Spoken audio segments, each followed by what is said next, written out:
May nakita akong lumang lumang Orange Pi 1. So ginawa kong ganito.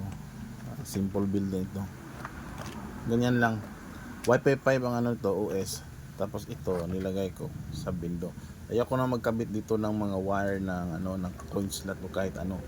Parang system lang talaga siya kasi minsan problema natin dito hindi mag-credit or may problema sa sa coins dito. Po na lang ako ng ng AutoCAD ko na na version sa Wi-Fi 5. Tapos series ko, series ba tawag dito?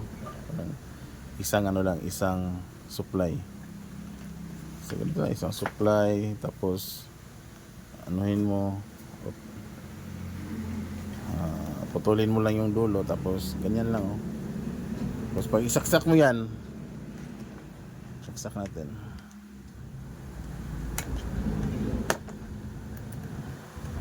Yan, so mag-o-on yan sila.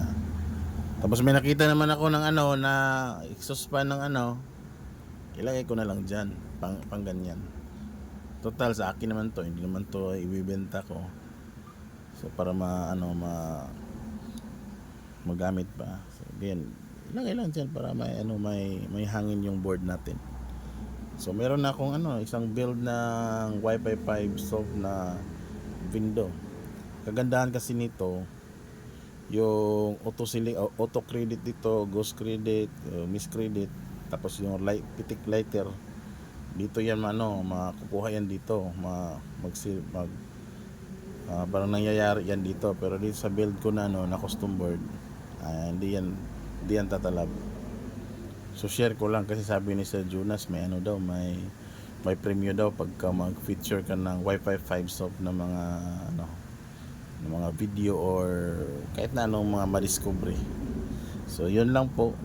Naka-AutoCAD ito. Pag walang mag-insert coin, namamatay yung yung coin slot para mas tatagal yung buhay ng coin slot natin. At ito naman nasira kasi, so nag-order ako sa China ng ganito, ng mga diode bite. Yun, nagamit ko ulit. Thank you very much.